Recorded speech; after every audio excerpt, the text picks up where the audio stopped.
आप सभी को मेरा नमस्ते। सीजीएल प्री से पहले एक सेट को ऐसे सॉल्व करके देख लेते हैं कि कैसे सॉल्व करते हैं पेपर में। और बहुत लोगों का कंसर्न रहता है कि वहाँ पे स्पीड का इशू होता है, फिर पेपर समय में नहीं हो पाता है। तो आप देखिए कि कैसे क्वेश्चन को अटेम्प्ट करते हैं, और आपको सभी सेक्शंस अच्छे करने पड़ेंगे। जीएस को थोड़ा सा हम स्किप करेंगे, क्योंकि जीएस वो आप पे डिपेंड करता है कि आपने कितनी पढ़ी है, और वैसे भी सीजीएल वालों की जीएस कितनी बढ़िया होती है आप समझते ही हैं। तो देखते हैं पहले क्वेश्चन को। इसमें आप ये देख रहे हैं कि ये यहाँ से यहाँ गया, फिर यहाँ से यहाँ, तो ये अब यहाँ से इस वाली पोजीशन पे आएगा। तो ये हो सकता है, ये हो सकता है, ये हो सकता है, और जबकि नीचे ये तो पॉसिबल ही नहीं है, ठीक। और उसके बाद ये यहाँ गया, फिर यहाँ जाएगा। तो केवल इसमें है ऑप्शन नंबर सी। फिर क्वेश्चन है कि आलोचना का निंदा, तो फिर एकजुटता की एकता। कोई भी बोतल कलम नहीं है, मतलब बोतल और कलम अलग अलग हैं। तो ये बोतल है, तो ये कलम है, ये बोतल, ये कलम, और सभी जग बोतलें हैं, मतलब जग इसके अंदर होगा क्योंकि वो सब के सब बोतल में हैं। तो अब पहला है कि कुछ जग कलमें हैं। कुछ जग कलमें कैसे हो सकती हैं, क्योंकि कलमें तो बिल्कुल दूर है, तो नहीं। फिर है कोई भी जग कलम नहीं है, कोई भी जग कलम नहीं है, बिल्कुल सही। फिर कुछ बोतलें जग हैं, हाँ बिल्कुल, तो ऑप्शन नंबर 4 सही होगा। नेक्स्ट, अब इसमें आपको देखना है कि 3 एक तरीके के हैं और एक अलग है। तो आप इसमें देख रहे हैं, जैसे मैं इतना बड़ा नंबर इधर लेफ़्ट साइड में लिखा हुआ है और राइट साइड में छोटे नंबर, तो ज़रूर इनका कुछ समीशन हो रहा होगा डिजिट का। तो मैं देखता हूँ 7 4 11 और 5 16 6 22, हाँ इसमें तो है। 9 4 13 2 15, इसमें भी है, इसमें भी है, इसमें नहीं है। तो यही आपका आंसर हो जाएगा। फिर अब दिए गए पैटर्न, अब ये पैटर्न वहाँ पे हो सकता है आपको स्ट्राइक करे, हो सकता है आपको ना करे, तो आप थोड़ी देर तो देखें, वरना स्किप कर दें, फिर बाद में आके देखें। तो जैसे इसमें मुझे दिख रहा है कि ये जो 42 का ये मल्टीपल है, तो 42 इंटू 6 दिख रहा है, और ये 6 18 से कैसे संबंधित है, 1/3। उसी हिसाब से 37 इंटू 8 दिख रहा है ये, तो ये 8 क्या है, 24 का 1/3। तो यहाँ पे जो नंबर आएगा वो नंबर, और 36 का 1/3 मतलब 12, और 5 40 के इक्वल होना चाहिए, तो ये 45 हो जाएगा। नेक्स्ट, अब देखिए इसमें आपको ये देखना है कि नंबर पता होने चाहिए आपको कि किस डिजिट का क्या, किस अल्फ़ाबेट का क्या नंबर है। जैसे 20 है तो 23 हो गया, फिर 3 26 हो गया, फिर 3 जुड़ा तो 3 पे आया, तो 6 पे होगा। तो इन तीनों में हो सकता है, ये तो होगा ही नहीं। लास्ट वाले में अब आप चाहें तो पूरे पूरे चेक कर लें, मैं ज़रा नीचे पीछे की तरफ चेक कर लेता हूँ। तो 7 से -4 हो गया, -4 हो गया, -4 हो गया, माइनस, तो क्यू वाले पॉसिबल हैं केवल ये दोनों। अब तीसरे नंबर पे 12 से कितना बन रहा है, 4 16, 4 20, 20 4 24, 4 28, मतलब बी आएगा, यही ऑप्शन होगा। फिर इसमें भी हो सकता है आपको स्ट्राइक करे, उस समय पे ना करे, तो आप एक बार देखें, होता है तो ठीक है, वरना फिर आप दोबारा में आके देखिए। जैसे 13 से हमें ये समझ में आ रहा है कि ये मल्टीपल जैसा कुछ होगा, तो 13 इंटू 8 है प्लस 5 है, तो सेम इसके साथ करके देखते हैं। 24 इंटू 8 प्लस 5, तो ये 192 होता है, प्लस 5 कर देंगे तो 197 हो जाएगा, सही है।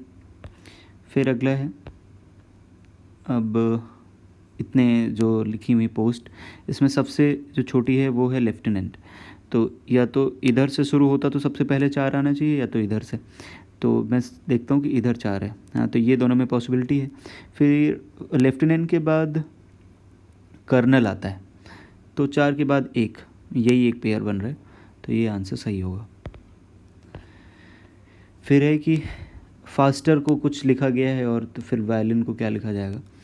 तो F को C किया गया है, मतलब -3 किया गया, तो v को भी 3 किया जाएगा माइनस में, तो 19, मतलब s, ये दोनों पॉसिबल है। फिर आगे क्या है, a को d मतलब 3 जोड़ा गया है, तो यहाँ 9 में 3 जोड़ा जाएगा, तो 9 3, यहाँ से a को d किया गया है, तो i को क्या किया जाएगा, 9 3 12, ठीक है, l होगा। खिलाड़ी एक टीम का हिस्सा होते हैं, उसी तरीके से पुष्प गुच्छ का पुष्प होता है।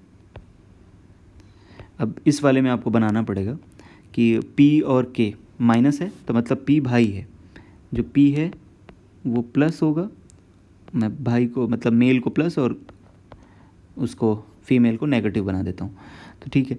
अब फिर k into y, k into y का मतलब है k पिता है y का, y मतलब पिता है तो ये प्लस होगा, ठीक है। फिर कह रहा है कि y माइनस जेड, तो इसका मतलब y भाई है किसका, z का।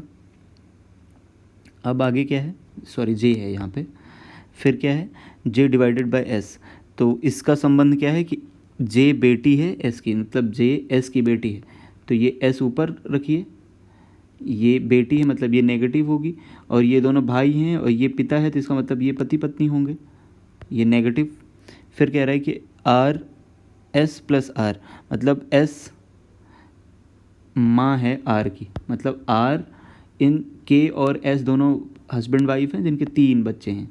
अब क्या पूछ रहा है, निम्नलिखित में कौन सा कथन सही नहीं है, तो j p की बेटी है, j ये नहीं, ये तो k और s की बेटी हैं, p से क्या मतलब, तो यही सही है। क्रिकेटर खिलाड़ी मानव जातियाँ, तो मानव जातियाँ के अंदर ही खिलाड़ी आते हैं और खिलाड़ी के अंदर क्रिकेटर आते हैं, तो ये ऑप्शन सही होगा।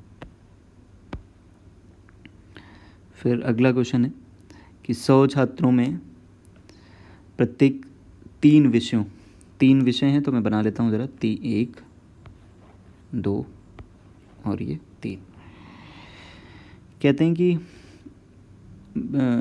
ठीक है, सभी छात्रों में से 24 केवल इंग्लिश में, इंग्लिश, इकोनॉमिक्स और ये हिस्ट्री बना लेते हैं। तो इंग्लिश में केवल इंग्लिश में 24, 14 केवल इतिहास में, मतलब यहाँ पे 14 हो जाएगा, ठीक है। और 11 केवल अंग्रेजी में, नहीं 11 अंग्रेजी और अर्थशास्त्र, मतलब 11 यहाँ पे होंगे, ठीक है। उसके बाद 12 केवल अंग्रेजी और इतिहास, अंग्रेजी और इतिहास का मतलब ये 12। इतिहास में कुल 50 छात्र उत्तीर्ण हुए हैं, यदि तीनों विषयों में केवल 5, तीनों विषयों में मतलब 5, यहाँ पे तीनों हैं तो यहाँ पे 5, और इतिहास में ये बोल रहे हैं कि 50 हुए, तो ये इतिहास का गोला है टोटल ये वाला, इसमें 12 5 17 और 14 31 हो गया, तो इसका मतलब यहाँ पे 19 होना चाहिए, हाँ। तो अब टोटल कितना हो गया है, ये 50 और ये 85, इसका मतलब अभी 100 में 15 की गुंजाइश थी, तो यहाँ 15 हो जाएगा, ये आपका आंसर हो जाएगा। अब ये बड़ा सा नंबर दिख रहा है, जैसे आपको क्यूब और स्क्वायर्स याद होंगे तो आपको समझना ये आसान हो जाएगा कि 7 का क्यूब, हाँ 7 का क्यूब प्लस 8 का स्क्वायर 407 होगा। उसी तरीके से इस वाले ऑप्शन में जो 6 है वो 6 का क्यूब कर देंगे और 9 का स्क्वायर कर देंगे, तो 297 आ जाएगा। ये आपको हो सकता है कि उस समय समझ में ना आए, तो आप एक बार देखें, ना हो तो स्किप ज़रूर करें, ना समझ में आए तो आप तुरंत स्किप करें, और स्क्वायर और क्यूब तो याद होना ही चाहिए ताकि आप पकड़ने में आसानी हो जाए आपको, ठीक है। नेक्स्ट में क्या है कि 6 के विपरीत बताने हैं आपको, तो 6 के विपरीत 2 तो होगा नहीं क्योंकि ये इसमें देख रहा है, तो ठीक है ये तो कट जाएगा, लेकिन बाकियों के लिए क्या करेंगे, अच्छा ठीक, इन दोनों पाँचों को आप देखें कि 2 1 कॉमन है, तो इसका मतलब 6 के जस्ट ऑपोजिट 3 है, तो 3 ही होगा। आप 5 से वाले टॉपिक को एक बार पढ़ लें तो आपके लिए आसान हो जाएगा। नेक्स्ट है, अब ऐसे क्वेश्चन में आपको समय निकाल के आपको करना ही पड़ेगा, क्योंकि अब इसमें तो पहला ही ऑप्शन है, आप ट्राई करेंगे पहले में ही आ जाएगा, तो आप इसको ट्राई कर लीजिएगा और वो आ भी जाएगा, वरना इसका कोई शॉर्ट ट्रिक तो अभी तक हमारी समझ में नहीं है, आपको हो तो हमें कमेंट करके बताइएगा, और वैसे ही ये नंबर चेंज करके और आपको सॉल्व करना पड़ेगा। और इसमें से असमान बताना है, ऑड आउट करना है, तो ये सभी तो ऑर्गन्स है, और ये एक शायद लीवर सेक्रेट करता है, कोई एंजाइम है या जो भी है, तो ये उससे अलग है। फिर इसमें इस क्वेश्चन में आप देखिए, ये तो आप आसान है, ये बीच में ये जो ये वाला हिस्सा है ये बीच में पड़ रहा है, तो जब आप ऊपर की तरफ ये वाला हिस्सा ऊपर की तरफ जाएगा तो ये यहाँ बन जाएगा, ये ऐसे और ऊपर यहाँ जाएगा, तो केवल एक ही ऐसा ऑप्शन सही होगा। इसमें त्रिभुज काउंट करने, तो ये आपको पता होना चाहिए कि जब ऐसे बना होता है तो ये 3 होते हैं, तो एक इस लाइन से 3, एक इस लाइन से, एक इस लाइन से, एक लाइन, तो 12 हो गए यहाँ से। अब इधर की तरफ देखें तो ये एक इस लाइन से, एक इस लाइन से, एक इस लाइन से, तो 12 9 21 हो गए, ठीक है, 21 हो गए। एक ये वाला 22, फिर उसके बाद एक ये यहाँ से यहाँ तक, यहाँ से यहाँ तक पूरा, तो 23 हो गए। उसके बाद एक ये पूरा यहाँ से यहाँ तक, ये नीचे से लेकर, तो एक ये 24 हो गए।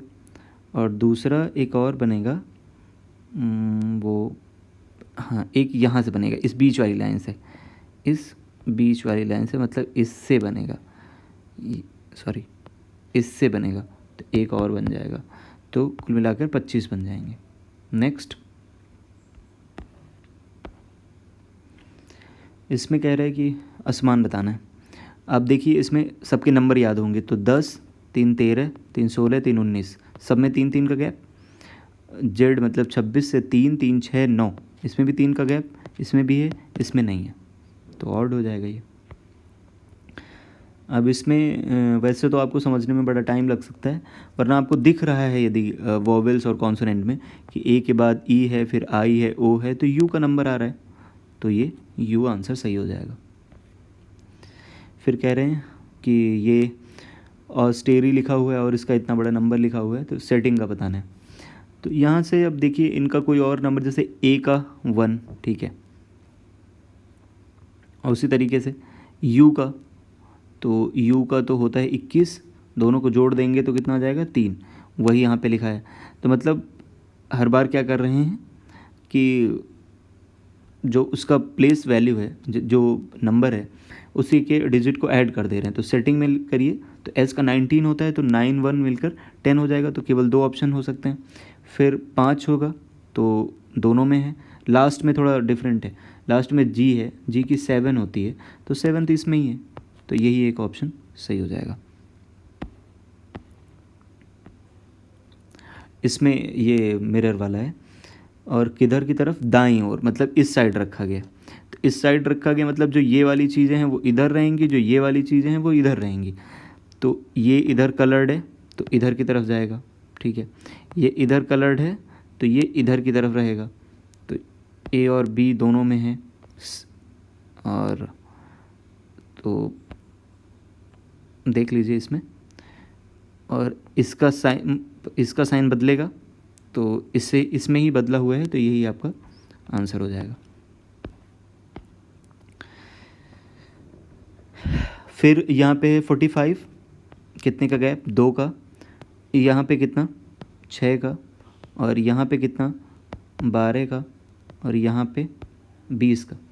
अब यहाँ से तो कोई पैटर्न बन नहीं रहा है, तो मैं दोबारा गैप निकाल देता हूँ। तो यहाँ 4 का, यहाँ 6 का, यहाँ 8 का, तो आगे कितने का होगा 10 का, सॉरी 10 का, तो 10 का गैप बनते ही कितना हो जाएगा 30, और 30 85 में ऐड कर देंगे तो कितना आ जाएगा 115।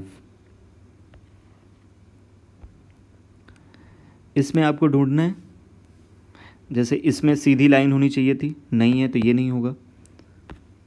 इसमें सीधी लाइन होनी चाहिए थी, है, नीचे की तरफ ये भी होना चाहिए, और ऊपर की तरफ भी, यही आंसर सही है। फिर अब जीएस की बारी आ गई, तो ये आप देख लीजिएगा। अब इसमें हम आपको क्या ही बता सकते हैं, आप एक बार देख लें। और जीएस में आप लूसेंट को पढ़ लें और लूसेंट के साथ साथ करंट अफेयर कर लें, तो काफ़ी बड़ा चंक हो जाता है। जितना कि सीजीएल के लिए आप क्वालिफाई कर जाएंगे, प्री में अच्छे स्कोर कर जाएंगे उतने के लिए। अब आते हैं मैथ्स में। मैथ्स में आते हैं तो पहला ही क्वेश्चन लिखा हुआ है कि इसका क्यूब करेंगे और क्यूब करने पे एक्स स्क्वायर का मल्टीप्लिकेशन, तो क्यूब करेंगे तो ए क्यूब प्लस बी क्यूब होता है, तो उससे तो एक्स स्क्वायर आएगा नहीं, लेकिन 3ab होता है, तो 3ab और ब्रैकेट में a प्लस बी। तो अब 3ab की जगह पे क्या हो जाएगा, 3 इंटू 2xy अंदर 2x प्लस वाई। अब ये वाले से जब मल्टीप्लाई होगा तभी एक्स स्क्वायर बनेगा, और तभी एक्स स्क्वायर बनेगा तो 3 2 6 2 12 और एक्स स्क्वायर बन जाएगा, वाई साथ में रहेगा, तो 12y बच जाएगा उसका गुणांक। फिर क्या है, फिर क्वेश्चन में कह रहा है कि 42,000 में एक लैपटॉप और 8,000 में एक स्कैनर ख़रीदा, उसमें से 10% लाभ और लैपटॉप को 5% के लाभ पे। तो ये आप रेशियो से कर सकते हैं, इसका और इसका रेशियो निकालेंगे तो कितना बनेगा, इसका और इसका रेशियो बनेगा 21 और 4 का। ये 10 से मल्टीप्लाई कर दीजिए, प्रॉफिट हुआ है, और इसका मल्टीप्लाई 5 से कर दीजिए, तो 210 और 20 230, और नीचे अपॉन में कितना 21 4 25, तो ये आपका आंसर सही हो जाएगा। नेक्स्ट, ये वाले क्वेश्चन जो पिछला वाला क्वेश्चन है, इसमें आप यही क्या करिए कि रेशियो कर लीजिए, प्रॉफिट में, दोनों प्रॉफिट में है तो प्लस में, यदि लॉस होता तो जिसमें लॉस होता उसको नेगेटिव कर देते, और जो फाइनल आता है उसको टोटल से डिवाइड कर देते हैं। कह रहे हैं कि विज्ञान को छोड़कर, विज्ञान का ये है तो इसको छोड़ देते हैं, ठीक है, बाकी को जोड़ लेते हैं। तो बाकी जोड़ने पे कितना हो जाएगा, 40 20 60 70 70 और 70 10 80 80 80 160 170 190, तो 190 200 टोटल हो जाएगा। टोटल ऐड करेंगे तो कितना हो जाएगा 250, और कितना छोड़ना है, ये 30 10 40 50 छोड़ देना है, तो 200 बचेगा, और इंटू 100 तो कितना आ जाएगा 80%। नेक्स्ट, कह रहा है कि AD 2.5 और DB 3.5, मतलब एक ट्रायंगल है जिसमें कि 2.5 ये है, और टोटल ये वाला हिस्सा कितना है 3.5, तो टोटल कितना हो जाएगा 2.5 नीचे 6, मतलब रेशियो बनाए तो कितना बनेगा 5 और 12 का, तो ऊपर वाला 5 है तो टोटल कितना है 12, तो उस हिसाब से इसमें पूछ रहा है EC, ये वाला हिस्सा जब टोटल 12 है और ये 5 है तो ये कितना हो जाएगा 7, और इसी की वैल्यू दे रखी है 4.2, पूछी किसकी AC, मतलब टोटल पूछा है यहाँ से यहाँ तक, तो टोटल पूछा है तो 12 की वैल्यू, तो ये 6 से जाएगा, और 12 से 6 को मल्टीप्लाई कर देंगे तो कितना हो जाएगा 7.2। नेक्स्ट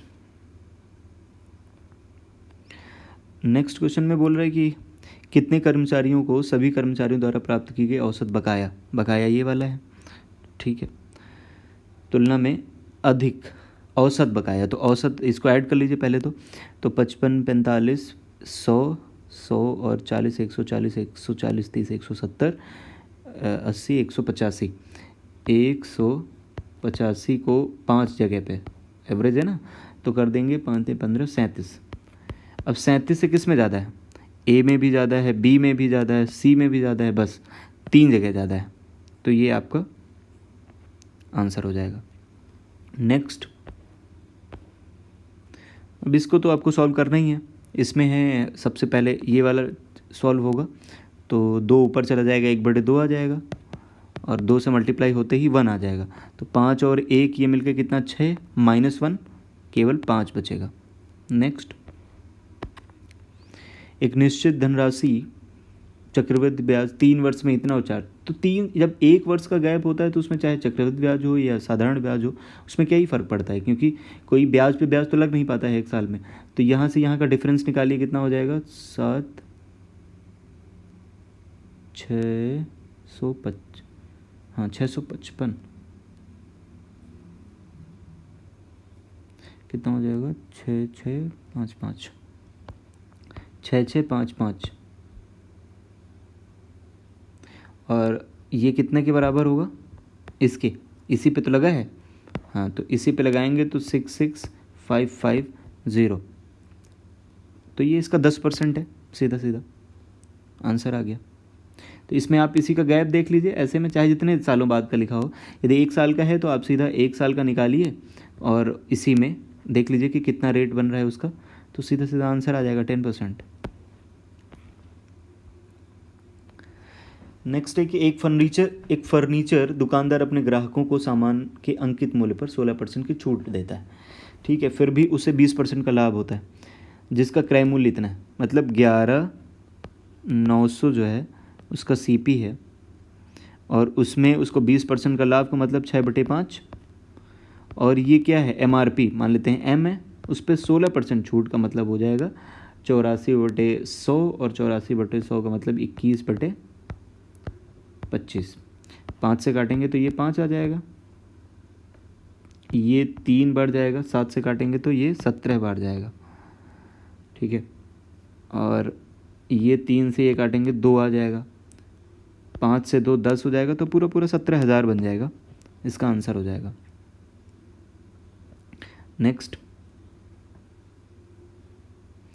नेक्स्ट में कि 16 पुरुष एक काम को 8 दिन में पूरा कर सकते हैं, तो मैं मान लेता हूँ कि 16 मेल 8 दिन में कर सकते हैं, एक साथ मिलकर 8 पुरुष और 9 महिलाएं, 8 मेल और 9 वुमन उस काम को 10 दिन में कर सकते हैं।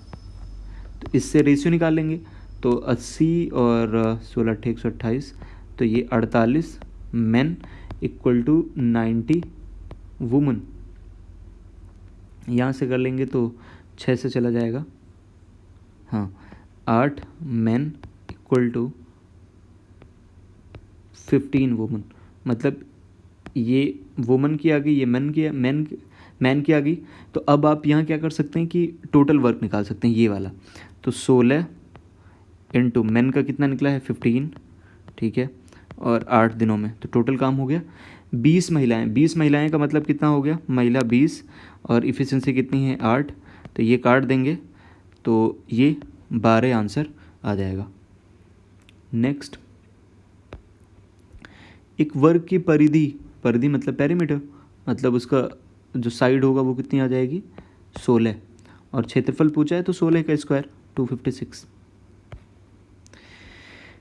इस क्वेश्चन में है कि ये वाला सेक्शन पूरा A है, ये पूरा सेक्शन B है, A² - B² का मतलब होता है A + B, और अगले ब्रैकेट में होता है A - B। तो जब जोड़ेंगे तो BCD अलग अलग साइन के हैं, ये कट जाएंगे, तो 2A बचेगा ब्रैकेट, दूसरे ब्रैकेट में क्या बचेगा, जब माइनस करेंगे तो A और A कटेगा, बाकी सब ऐड हो जाएंगे, ट्वाइस आएगा, तो twice of B + C - D, तो ये ट्वाइस इसके साथ आ जाएगा, तो 4A B + C - D, ये आंसर हो जाएगा। अगला क्वेश्चन क्या कह रहे हैं कि एक समूह में 5 लड़कों की औसत ऊंचाई 175 है, मतलब 5 लड़के हैं, मैं ये मान के चलता हूँ कि 175 के हैं 5 लड़के, एक छठा लड़का उस समूह में शामिल हो गया, और अब समूह में सभी लड़कों की औसत ऊंचाई 1 सेंटीमीटर बढ़ गई, मतलब जब छठा लड़का आया तो कितनी हो गई 176। इन 5 लोगों के पास तो 175 ही थी हाइट, तो उनको इसने क्या किया है, ये जो लड़का आने के बाद क्या हो गया कि इन लोगों की भी 1 बढ़ गई है, मतलब 5 लोगों के पास 1 गई है, तो इसका मतलब उस कितनी 5 वहाँ को दिया है, 5 उन लोगों को दिया है, और खुद की 176 तो अभी भी है, इसका मतलब 176 और 5 181 ये हाइट लेके आया था 6th जो छठा लड़का था। नेक्स्ट क्वेश्चन है tan² 60, हाँ तो ये आप रखिए, स्क्वायर करेंगे तो 3 आ जाएगा, +1 तो 2 आ जाएगा क्योंकि अंडर रूट में है, और माइनस इसकी वैल्यू 1 तो -2, 2 में 2 गया तो कितना 0। फिर कह रहा है दो स्टेशनों ए और बी के बीच की दूरी 428 है। एक ट्रेन 6 AM पे ए से प्रस्थान करती है 48 किलोमीटर प्रति घंटा की रफ्तार से। फिर 6:20 पे दूसरी ट्रेन है, वो बी से प्रस्थान करती है 55 किलोमीटर प्रति घंटा की रफ्तार से। मतलब दोनों ऑपोजिट डायरेक्शन से हैं तो इनकी स्पीडें क्या हो जाएंगी, ऐड हो जाएंगी, लेकिन दोनों एक साथ नहीं चलती हैं, 20 मिनट का गैप है। तो जो ये वाला है पहला वाला, इसको 20 मिनट चला देते हैं। तो 20 मिनट चलाने के बाद डिस्टेंस कितनी बचेगी, 20 मिनट का मतलब होता है 1/3 घंटे। तो 1/3 घंटे का मतलब 48 से 1/3 निकाल देंगे तो कितना आ जाएगा 16 किलोमीटर। 16 किलोमीटर को इसमें सब्ट्रैक्ट कर देंगे तो आ जाएगा 412। अब इस 412 को दोनों स्पीडें 48 और 45 जोड़ के 48 और 45 जोड़ देंगे, सॉरी 55 है तो ऐड कर देंगे तो कितना हो जाएगा 103, और 103 हो जाएगा। तो ये 103 से डिवाइड करेंगे तो कितनी बार जाएगा 4, तो 4 घंटे का टाइम लगेगा। लेकिन ये शुरू मैंने कब से शुरू किया है, वो 6:20 से शुरू किया, क्योंकि वो जो पहले के 20 मिनट है वो मैंने यहाँ पे माइनस कर दिया था। तो 6:20 से 4 घंटे ऐड कर देंगे तो कितना हो जाएगा 10:20। नेक्स्ट कह रहे हैं कि चीनी की कीमत में 20% की वृद्धि की गई है और फिर कोई वे में अतिरिक्त वृद्धि ना हो। अच्छा तो ठीक है, 5 से कितना कर दिया गया 6, इसका मतलब आप पहले 6 किलो खरीद रहे थे तो आप 5 किलो ही खरीदेंगे, रेशियो पलट जाता है। क्योंकि अब देखिए यहाँ भी 30 रुपये खर्च हो रहे हैं और यहाँ भी 30 रुपये खर्च हो रहे हैं, मतलब 6 से 5 कर दिया, 1/6 की कमी, 1/6 इक्वल टू कितना 16 से ही 2/3%। ठीक है, कह रहे हैं कि ये टेंजेंट है, ये भी टेंजेंट है। AP 6 दिया हुआ है, AP ये मतलब ऐसा ट्रायंगल बना लीजिए, तो ये 6 दिया हुआ है। और PT का मतलब क्या है, जो ये वाला ये हिस्सा बोल रहा है 10 है, इसका मतलब ये यहाँ पे 90 बनाएगा, क्योंकि जो टेंजेंट होती है वो सेंटर से डाला जाता है, उस पर लाइन ड्रॉ करी जाती है तो परपेंडिकुलर होती है। तो यहाँ पे 90 हो जाएगा। तो ये 10 है तो ये कितने हो जाएगा 8, मतलब ये 80 कितना हो गया 8। 80 8 है तो TR भी 8, और TR 8 है तो TB भी 8, और TB ही पूछ रहा है या BT पूछ रहा है तो 8 हो जाएगा। नेक्स्ट में क्या बोल रहे हैं, नेक्स्ट में आप रख के चेक कर लीजिए कि tan थीटा, cot थीटा और cosec थीटा। तो ऐसे आप यहाँ देखिए, ये क्या है साइन अपन कॉस, ये है, और कॉट थीटा क्या होता है कॉस अपन साइन। तो दोनों को कर देंगे तो हो जाएगा sine square theta minus cos square theta equal two upon में साइन थीटा कॉस थीटा, और इधर कितना चलेगा 1 अपॉन साइन थीटा, कट जाएगा, और sine square theta minus cos square theta, और ये कॉस थीटा इधर चला जाएगा। तो इधर आने पर क्या हो जाएगा कि साइन स्क्वायर थीटा को बदल सकते हैं, बदलने पे क्या होगा कि 1 minus cos square theta minus cos square theta equal to ये जो कॉस थीटा था ये यहाँ होगा कॉस थीटा। अब ये इधर आ जाएगा तो माइनस हो जाएगा, इक्वल टू कितना हो जाएगा 0। ठीक है, अब यहाँ पे 2 है, यहाँ पे 2 कॉस स्क्वायर थीटा माइनस की जगह पे प्लस कॉस थीटा और -1 इक्वल टू 0।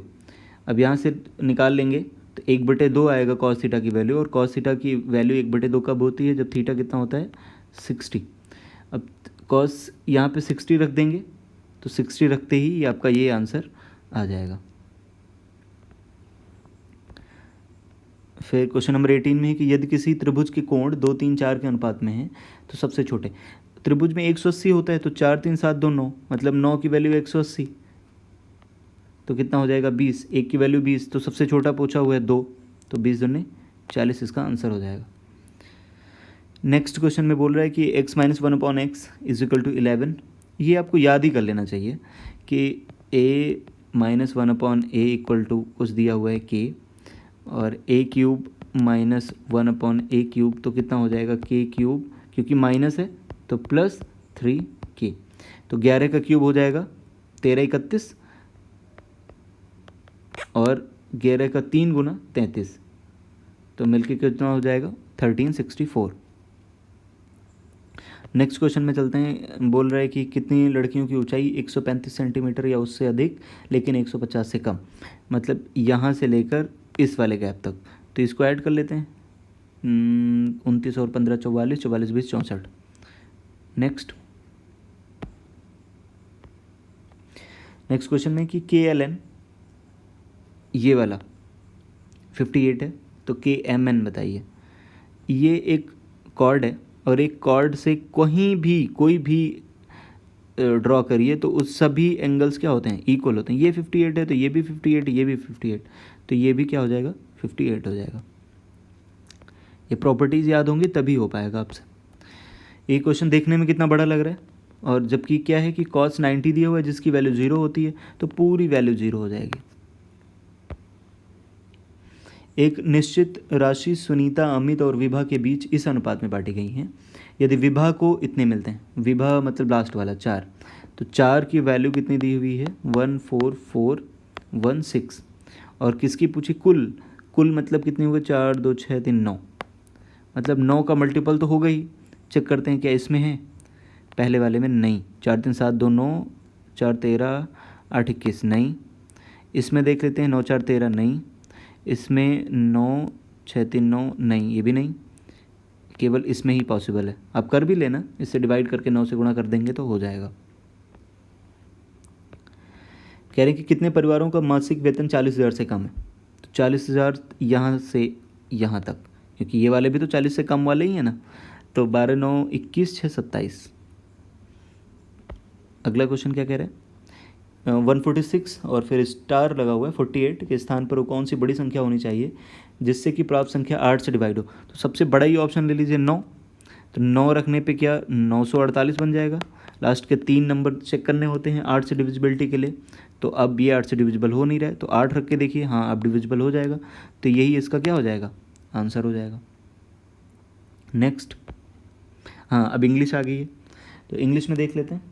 और मैथ्स में मैंने तो सीरियल से कर दिया है सभी, क्योंकि इजी भी था पेपर। यदि वहाँ पे आपको डिफ़िकल्ट लगता है, कुछ याद नहीं आता है, तो सब एक तरफ से करने की ज़रूरत नहीं है। आप जाएं पहले गो में जितने हो पाए ठीक है, वरना दोबारा में जाके करिए, तो उससे आपको ज़्यादा सुविधा होगी और आप अच्छा परफॉर्म कर पाएंगे, अपना बेस्ट दे पाएंगे। सबसे बड़ी बात तो इंग्लिश में देखते हैं कि health should be our first priority and should never be declined.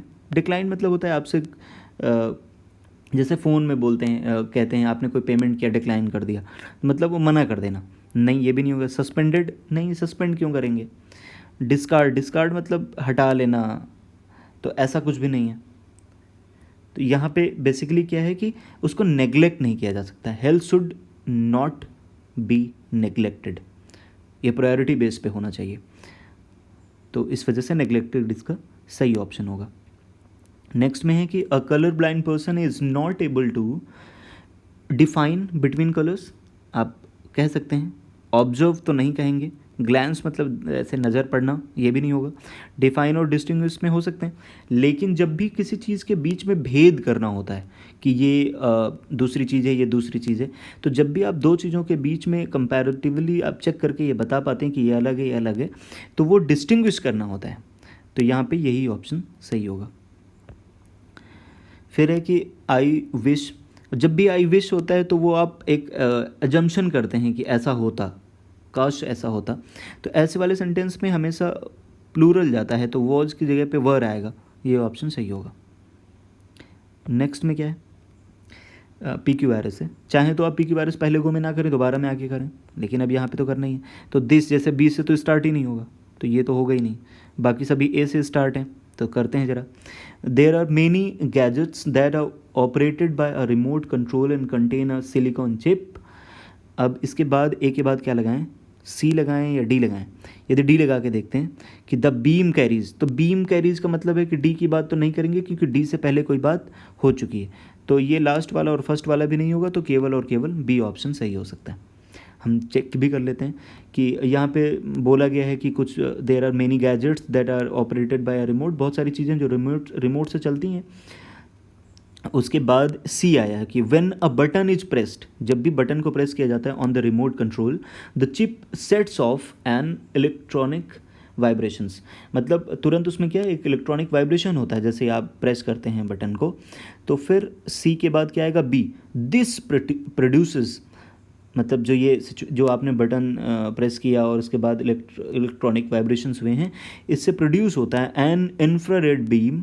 हाँ, इसी के बारे में डी में बोला गया है, an infrared beam made up of electromagnetic waves, the beam carries a coded signal for operating the system. तो इसका बी ऑप्शन सही हो जाएगा। फिर है कि Lucy has already cut the cake, ये तो गलत है।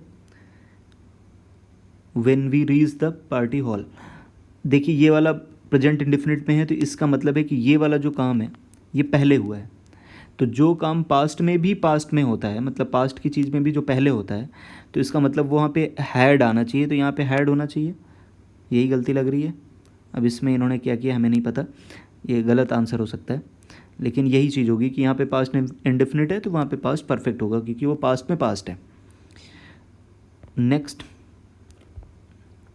नेक्स्ट में है कि पीपल क्लेम, इसका मतलब क्लेम लिखा हुआ है तो इसका मतलब ये है कि प्रेजेंट में है। तो प्रेजेंट इंडेफिनिट है तो ये तो होगा नहीं, ये भी नहीं होगा। ये इज़ बीइंग लिखा हुआ है तो इज़ बीइंग क्यों होगा, क्योंकि यहाँ पे कॉन्टिन्यूअस होता है तब जाके इज़ बीइंग होता है, तो केवल एक ही ऑप्शन सही है, आप ऐसे ही देख सकते थे। फिर क्वेश्चन नंबर 7 कह रहे हैं कि कॉम्प्रिहेंशन, वो क्लोज टेस्ट आया, आप इसको पहले देख लें, पढ़ लें कि क्या है। कह रहे हैं कि corruption is one of the, कुछ स्पेस है, problems of our country, it is an act done with, फिर कुछ स्पेस है, to gain some undue advantages inconsistent with officiality. अब जो करप्शन के बारे में कुछ बताया गया है कि एक ऐसी प्रॉब्लम है जिसके द्वारा हम लाभ लेते हैं जो नहीं लेना चाहिए ऑफिशियलिटी रहते हुए, मतलब जिसके लिए हमें पेमेंट गवर्नमेंट देती है फिर भी हम उसका गलत यूज करते हैं उस पावर का। तो गवर्नमेंट हैज़, फिर कुछ स्पेस है, मेनी स्कीम्स, मतलब बहुत सारी स्कीम्स लॉन्च करी हैं या शुरू करी हैं ऐसा कुछ, for the welfare of the people and but corruption seems impossible to be, मतलब ये जो करप्शन है इतनी स्कीम्स के बाद भी इम्पॉसिबल लग रहा है टू बी, आगे कुछ होगा, मतलब उसको टैकल कर पाना, रोक पाना, ऐसा कुछ। India can become a corruption free nation only when all the citizens, हाँ मतलब इंडिया एक करप्शन फ्री नेशन हो सकता है वो भी तब जब सभी के सभी सिटीजन्स रूल्स एंड रेगुलेशंस, मतलब फॉलो करना, जैसा कुछ कि रूल्स एंड रेगुलेशंस को फॉलो करें with a strong will power and cooperate whole heartedly. तो अब देखते हैं ज़रा पहला ऑप्शन क्या है कि corruption is one of the minor, नहीं माइनर कैसे हो सकता है, माइनर तो होगा ही नहीं। पावरफुल पॉजिटिव होता है, नहीं ये भी नहीं होना चाहिए। स्ट्रॉन्ग भी नहीं होना चाहिए। मेजर, हाँ मुख्य, जो बहुत सारी प्रॉब्लम्स हैं उनमें से करप्शन जो है वो मुख्य प्रॉब्लम है, मतलब एक बड़ी मेजर प्रॉब्लम है, तो इसमें मेजर ही लगाइए। और नेक्स्ट में क्या है कि it is an act done with passion, नहीं ये पैशन में तो कोई नहीं करता है। कंपल्शन, मजबूरी भी नहीं होती है, आपसे करप्शन करवाने की मजबूरी थोड़े होती है, कोई ज़बरदस्ती करवा रहा है। इंट्यूशन मतलब जो अंदर से आवाज़ आती है, तो ऐसा भी नहीं है कि अंदर से आपकी आवाज़ आती है कि नहीं करप्शन करना है तो आप करप्शन करेंगे, ऐसा भी कुछ नहीं है। इंटेंशन, हाँ इंटेंशन ज़रूर हो सकता है कि ये इंटेंशन किया जाता है to gain some undue advantages, मतलब अब अपने जिस पद पे हैं, ऑफिशियल ड्यूटी पे जिस पे लगाए गए हैं वहाँ से आप फ़ायदा उठाना चाहते हैं, तो ऐसा इंटेंशनली कर रहे हैं आप, हाँ तो ये ऑप्शन सही होगा। फिर अगला क्वेश्चन है, अगला जो सेंटेंस है उसमें लिखा हुआ है कि गवर्नमेंट हैज़ डिनाउंस, मतलब त्यागना, ऐसा भी कुछ नहीं है। त्यागना क्यों, मैंने स्कीम्स को लॉन्च किया होगा ना, तो अनाउंस्ड हो सकता है कि बहुत सारी जो स्कीम्स हैं उनको अनाउंस किया गया है, लॉन्च किया गया है। तो कंसील मतलब छिपाना होता है, तो ये भी नहीं होगा। रिटन मतलब लिखने में नहीं है, ऐसा कुछ नहीं है। अनाउंस किया है बहुत सारी स्कीम्स को, जो वेलफेयर मतलब हमारे आपके लाभ के लिए वो स्कीम्स को अनाउंस किया है of the people, but corruption seems impossible to be to be eliminated, created क्यों होगा, इनिशिएटेड शुरुआत करना ये भी क्यों होगा, परमिटेड भी क्यों होगा, इसके तो ऑप्शन ही ठीक नहीं है। तो एलिमिनेट मतलब ख़त्म करना, मतलब बहुत इम्पॉसिबल लगता है कि इसको पूरी तरीके से एलिमिनेट कर दिया जाए, ख़त्म कर दिया जाए। फिर लिखा हुआ है अगला सेंटेंस कि India can become a corruption free nation only when all the citizens reject क्यों, डिसओबे क्यों, ब्रेक क्यों, follow rules and regulations with a strong will power and cooperate whole heartedly. तो ये क्लोज टेस्ट था। फिर लिखा हुआ है अगला क्वेश्चन कि short story with a moral usually with animals as characters. हाँ, वो उस वाली जो जिसमें एनिमल आते हैं मोरल स्टोरी में और वो कोई मोरल स्टोरी देख के जाते हैं, ऐसे फेबल बोलते हैं। पैरोडी तो किसी हंसी मजाक से जो हास्यास्पद होता है। हाइम तो मंत्रों का या जो हाँ मंत्रों का उच्चारण करते हैं उसको बोलते हैं शायद। ओड कोई कविता होती है शायद, तो फेबल होगा। फिर अगला है स्लगिश। स्लगिश का मतलब होता है जो इनएक्टिव होता है। तो एंटीनम पूछ रहा है, तो एंटीनम क्या होगा उसका, एक्टिव हो जाएगा। जो इनएक्टिव है तो वो एक्टिव हो जाएगा। वैसे भी ये सब लगभग सिनोनिम है, तो ये होना ही नहीं चाहिए। लिखा हुआ है हॉब्सन्स चॉइस। हॉब्सन्स चॉइस का मतलब नो चॉइस एट ऑल, ये थर्ड ऑप्शन, मतलब कोई चॉइस नहीं है। And apparently free choice where there is no real alternative. हाँ, जबकि मतलब बेकार की बात है, कोई भी चॉइस नहीं है। फिर अगला है add fuel to the fire. आग जल रही है और आपने और तेल डाल दिया है उसमें, तो आग को और बढ़ाया है। मतलब पहले से स्थिति ठीक नहीं थी, आपने स्थिति को और ख़राब कर दिया है। तो to make a bad situation worse, B option. फिर है 16। अब आप इसमें तो आपको देखना पड़ेगा, ये तो बहुत बड़ी प्रॉब्लम रहती है बच्चों की, जिसमें कि स्पेलिंग एरर की। तो ये आप याद करने पड़ेंगे आपको, कुछ वर्ड्स होते हैं 200-300, आपको देखने ही पड़ेंगे, तभी जाके ये क्लियर हो पाएगा। तो कमेमोरेट की spelling COMMEMORATE, second option. Question number 17 क्या है, डिफिशियंसी मतलब किसी चीज़ की कमी है। तो एबंडेंस तो नहीं हो सकता क्योंकि सिनोनिम पूछा है।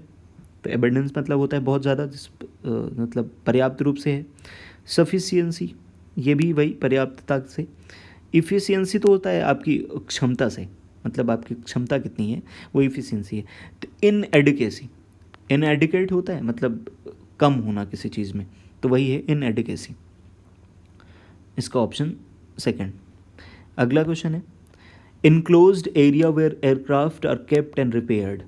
हाँ, ये इसका आपको याद होना चाहिए कि ये जो हैंगर है यही इसका आंसर सही होगा, क्योंकि हैंगर का मतलब ही वो एरिया जहाँ पे एयरक्राफ्ट रखे जाते हैं और रिपेयर करे जाते हैं। और जैसे दूसरे ऑप्शन देख लेते हैं, होज का मतलब ये तो एक नली जैसी होती है, पतली प्लास्टिक के जैसे, ग्लूकोज जिसमें चढ़ाते हैं जो नली होती है, जो पाइप होती है, वो कह सकते हैं। हैंगर तो जिसमें टांगा जाता है।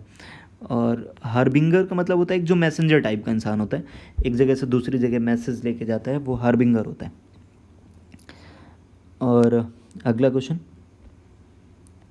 हॉस्टाइल। हॉस्टाइल का मतलब होता है रिलेशंस, जैसे इंडिया और पाकिस्तान के रिलेशन जो हैं वो हॉस्टाइल हैं, उनके बीच में अच्छे रिलेशन नहीं है। तो एंटोनिम पूछा है, तो हॉस्टाइल का ऑपोजिट क्या हो जाएगा, एमिएबल, मतलब अच्छे संबंध है, मधुर संबंध है। तो अनफेवरेबल, एडवर्स और वायलेंट ये तीनों लगभग सिनोनिम है, तो ये तो होंगे ही नहीं।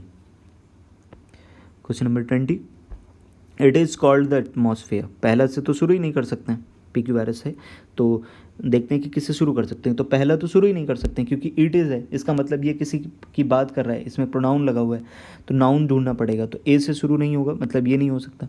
डी, इसमें दिस लिखा हुआ है, इसका मतलब दिस प्रोसेस पहले बात करी जा चुकी है, तो डी से भी नहीं होगा।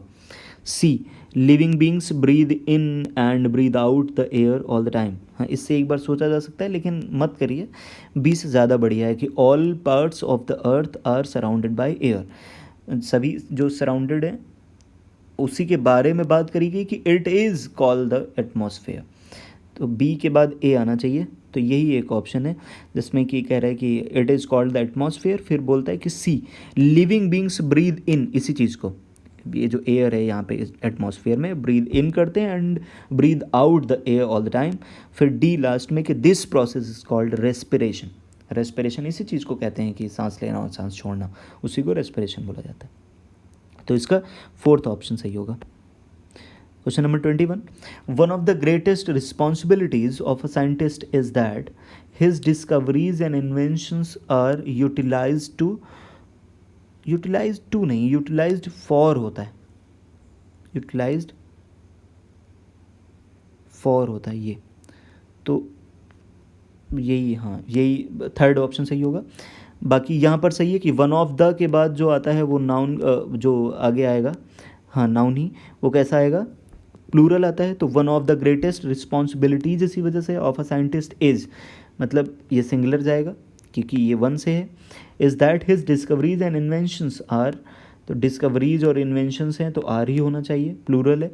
Utilised for the overall development of the nation, तो यहाँ पे फॉर लगना चाहिए। नेक्स्ट में क्या कह रहा है कि he said to me what time do the banks open and close. अब आस्क्ड होगा क्योंकि क्वेश्चन कर रहे, तो ये दोनों तो करिए ही मत, इसमें है व्हाट टाइम द बैंक्स, यहाँ पे इंडेफिनिट में है, डू लगा हुआ है तो पास्ट के इंडेफिनिट में जाएगा, यहाँ प्रेजेंट में है तो पास्ट में जाएगा, तो यहाँ तो प्रेजेंट में ही रखा है तो ये होगा नहीं, तो केवल फोर्थ ऑप्शन ही सही माना जाएगा। Question number 23, Amit has the good command over होता है। आप ये याद कर लीजिए, किसी चीज़ में कमांड ओवर होता है, मान लीजिए इंग्लिश में, किसी को मैथ्स में, तो गुड कमांड ओवर बोलते हैं। नेक्स्ट क्वेश्चन में क्या है, कैटास्ट्रॉफिक। कैटास्ट्रॉफिक का मतलब होता है जो बहुत भयावह होता है, बहुत तहस नहस करने वाला होता है, तो ये डिजास्टरस उसी से बना हुआ है, तो यही ऑप्शन सही होगा। जैसे कि मिस्टीरियस मतलब वो जो मिस्ट्री से बना हो, जिसमें कुछ ऐसी चीज़ें हो जो आप समझ ना पाए, मिस्ट्री हो। डेलिकेट मतलब नाजुक चीज़ें होती हैं, जो बहुत नाजुक होती हैं, टूट जाती हैं जल्दी, तो वो डेलिकेट होती हैं। टफ़ तो हार्ड होता है, टफ़ तो होगा ही नहीं। फिर 25, डेफिनेट की स्पेलिंग ये होती है, तो ये आपका सही आंसर सेकंड हो जाएगा। तो उम्मीद करते हैं कि आप जो पेपर देने से पहले एक बार इसको देख लेंगे तो आपको लगेगा कि पेपर को कैसे अटेम्प्ट करना है। बहुत हड़बड़ाने की ज़रूरत नहीं है पेपर में, आपको ये देखना है कि क्या आपसे हो पा रहा है, जो आपसे हो पा रहा है पहले वो कर लीजिए, जो छूट रहा है उसको दोबारा में आइए, समय मिलता है तो। और क्वेश्चन को पेपर को एक बार में नहीं, 2-3 बार में करिए, जितना पहले आ रहा है उसको करिए, फिर जो लग रहा है कि थोड़ा सा टाइम देने पे आ जाएगा फिर उसको करिए, फिर लास्ट में वो रखिए जिस पे आप टाइम देंगे तो हो सकता है आएगा कि नहीं आएगा, तो ऐसे करेंगे। तो ये एक अच्छी शिफ्ट थी, बहुत डिफ़िकल्ट भी नहीं थी तो बहुत इजी भी नहीं थी, और ये वो शिफ्ट है जिसमें अच्छे खासे नंबर बढ़े थे पिछली बार। तो ऐसे ही पेपर की उम्मीद करें आप और अच्छा परफॉर्म करें। आप सभी को गुड लक, थैंक यू।